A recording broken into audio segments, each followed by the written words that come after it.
नमस्कार। आज के इस खास एक्सप्लेनर में आपका स्वागत है।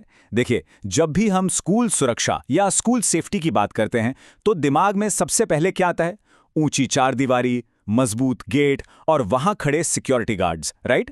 लेकिन राजस्थान के माध्यमिक शिक्षा विभाग ने हाल ही में एक ऐसा सर्कुलर जारी किया है जिसने स्कूल में बच्चों की सेफ्टी और प्राइवेसी दोनों के मायने ही पूरी तरह से बदल दिए हैं।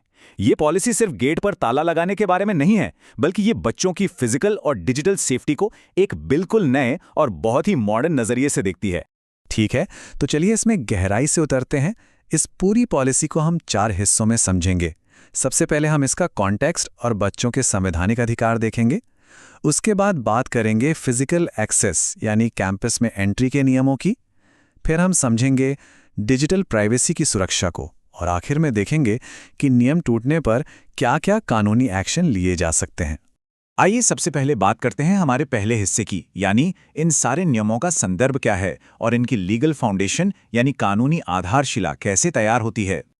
अब इन नियमों को बारीकी से समझने के लिए हमें एक बहुत ही दिलचस्प लीगल कॉन्सेप्ट को समझना होगा। इसे कहते हैं इन लोको पेरेंटिस। इसका सीधा सा मतलब है माता पिता की जगह पर।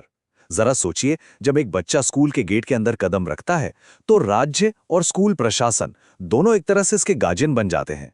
इसका मतलब यह है कि जब तक बच्चा स्कूल के अंदर है तब तक उसकी सेफ्टी, उसकी गरिमा, उसकी प्राइवेसी और उसके कल्याण को सुनिश्चित करना 100% सरकार और स्कूल की जिम्मेदारी है। यह सिद्धांत प्रिंसिपल और टीचर्स को सिर्फ पढ़ाने वालों की भूमिका में नहीं, बल्कि बच्चों के रक्षकों की कतार में खड़ा कर देता है। और यही बात इस सर्कुलर को इतना पावरफुल बनाती है। इसका सीधा कनेक्शन हमारे संविधान के आर्टिकल 21 से है। आपको शायद याद हो, सुप्रीम कोर्ट का वो ऐतिहासिक फैसला जस्टिस के.एस. पुट्टास्वामी बनाम भारत संघ, उस फैसले ने प्राइवेसी को हमारा मौलिक अधिकार यानी फंडामेंटल राइट बना दिया था। तो इसका मतलब क्या हुआ? इसका मतलब यह है कि स्कूल के अंदर एक बच्चे की प्राइवेसी कोई सुविधा या फेवर नहीं है जो स्कूल उसे दे रहा है। बिल्कुल नहीं, ये उस बच्चे का अपना संवैधानिक अधिकार है जिसकी रक्षा करना हर स्कूल की ड्यूटी है। इसी लीगल फाउंडेशन को और भी ज्यादा पुख्ता करते हैं राष्ट्रीय बाल अधिकार संरक्षण आयोग यानी एनसीपीसीआर के दिशा निर्देश। ये रूल्स एकदम क्लियर करते हैं कि हर स्कूल का माहौल सिर्फ सुरक्षित ही नहीं बल्कि चाइल्ड फ्रेंडली भी होना चाहिए। एक ऐसी जगह जहां बच्चों के किसी भी तरह के शोषण या उनकी प्राइवेसी में दखलंदाजी की कोई गुंजाइश ही ना हो। ये पूरी तरह से एक सुरक्षित वातावरण बनाने की एक बहुत ही बुनियादी जरूरत है। चलिए अब थ्योरी से निकलकर थोड़ा प्रैक्टिकल बातों पर आते हैं। हमारा दूसरा हिस्सा है फिजिकल एक्सेस को कंट्रोल करना, यानी स्कूल की बाउंड्री के अंदर की जो रोजमर्रा की सुरक्षा है उसे कैसे मेंटेन किया जाए। अब देखिए, कोई भी बाहरी इंसान यूं ही मुंह उठाकर स्कूल के अंदर नहीं जा सकता। इसके लिए अब कुछ बहुत ही सख्त और अनिवार्य नियम तय कर दिए गए हैं। पहला कदम क्या है? आपको स्कूल के अंदर जाने से पहले सीधे प्रिंसिपल से परमिशन लेनी होगी। और दूसरा कदम है ऑफिशियल विजिटर रजिस्टर में अपनी पूरी डिटेल दर्ज करना। ये नियम लगभग सबके लिए है। बस हाँ, उन सरकारी अधिकारियों को छूट दी गई है जो अपनी ड्यूटी पर हैं और जिनके पास प्रॉपर अथॉरिटी है। बाकी हर किसी को इन नियमों का पालन करना ही होगा। अच्छा, मान लीजिए आपको एंट्री मिल गई, तो क्या इसका मतलब ये है कि आप कैंपस में कहीं भी घूम सकते हैं? बिल्कुल नहीं। स्कूल के अंदर कुछ बेहद सेंसिटिव एरियाज को रेड जोन डिक्लेयर किया गया है, जैसे कि classrooms, laboratories, library, hostel, playground, toilets और जहां भी बच्चों की एक्टिविटी चल रही हो। इन जगहों पर कोई भी बाहरी इंसान अकेला नहीं जा सकता। वहां जाने के लिए आपके साथ प्रिंसिपल या कोई ऑथराइज्ड टीचर होना ही चाहिए। ये नियम ना बच्चों के इर्द गिर्द सुरक्षा का एक अभेद्य घेरा बना देता है। और इस पूरे सुरक्षा तंत्र को वाकई में काम करने लायक बनाने के लिए प्रिंसिपल्स को एक बहुत बड़ी पावर दी गई है, एब्सोल्यूट डिस्क्रिशन यानी पूर्ण विशेषाधिकार। मतलब अगर प्रिंसिपल को जरा सा भी लगता है कि किसी विजिटर के आने से स्कूल की सेफ्टी, डिसिप्लिन, प्राइवेसी या पढ़ाई के माहौल पर कोई भी नेगेटिव असर पड़ सकता है, तो वो साफ तौर पर उस व्यक्ति की एंट्री बैन कर सकते हैं। No ifs no buts. ये पावर इसलिए दी गई है ताकि स्कूल का माहौल हमेशा सुरक्षित बना रहे। तो ये तो हो गई फिजिकल बाउंड्रीज की बात। अब आगे बढ़ते हैं हमारे तीसरे और आज के समय के सबसे जरूरी हिस्से पर, डिजिटल प्राइवेसी को बचाना और छात्रों की पहचान सुरक्षित रखना। अब इस पूरे कॉन्सेप्ट में जो बात वास्तव में दिलचस्प है वो है पारंपरिक और आधुनिक खतरों के बीच का ये कंपैरिजन। एक तरफ है फिजिकल घुसपैठ, मतलब बिना इजाजत कैंपस में घुस आना। लेकिन दूसरी तरफ है आज के जमाने का सबसे बड़ा खतरा, डिजिटल घुसपैठ, यानी बिना परमिशन के बच्चों की लाइव स्ट्रीमिंग करना, उनकी तस्वीरें खींचना या उनका डेटा कलेक्ट करना। ये पॉलिसी इन दोनों ही खतरों को बिल्कुल एक ही तराजू में तौलती है। ये सिर्फ फिजिकल ही नहीं बल्कि डिजिटल दुनिया में भी बच्चों के लिए एक सख्त नो एंट्री जोन बना देती है।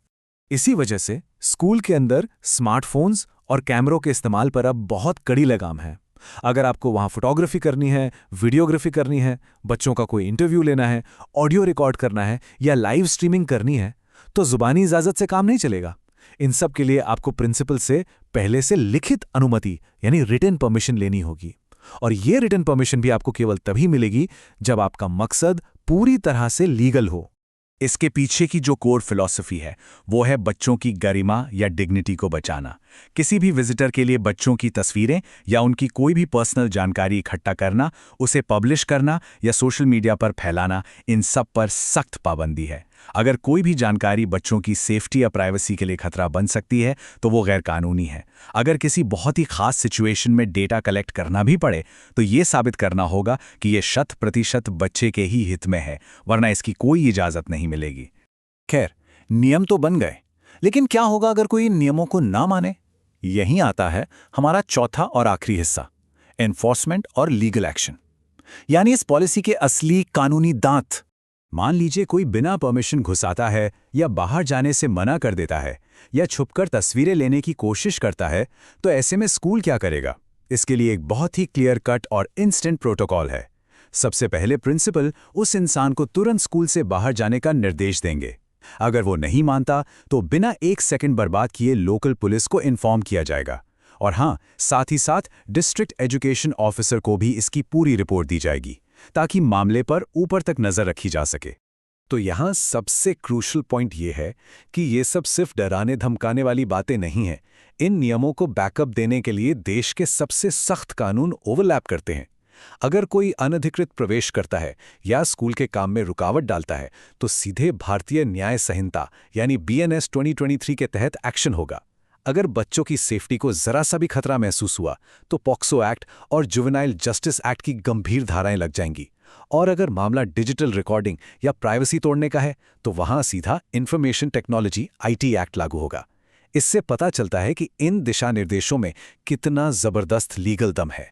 तो इस पूरे एक्सप्लेनर के अंत में ये आखिरी स्लाइड हमें एक बहुत ही गहरे सवाल के साथ छोड़ जाती है। जरा सोचिए, प्राइवेसी और प्रोटेक्शन के ये इतने कॉम्प्रिहेंसिव और सख्त नियम आने वाले वक्त में स्कूलों के रोजमर्रा के माहौल को कैसे बदलेंगे? क्या हम अपनी सुरक्षा के नाम पर स्कूलों को एक अभेद्य किले में तब्दील कर रहे हैं, या फिर हम एक बहुत ही हाई लेवल सिक्योरिटी और एक खुशनुमा खुले एजुकेशनल माहौल के बीच एक परफेक्ट और लॉन्ग लास्टिंग बैलेंस बना पाएंगे? ये वाकई सोचने वाली बात है जिसका जवाब हमें आने वाले समय में ही मिलेगा। आज के इस एक्सप्लेनर में हमारे साथ जुड़ने और इस अहम मुद्दे को समझने के लिए आपका बहुत बहुत शुक्रिया।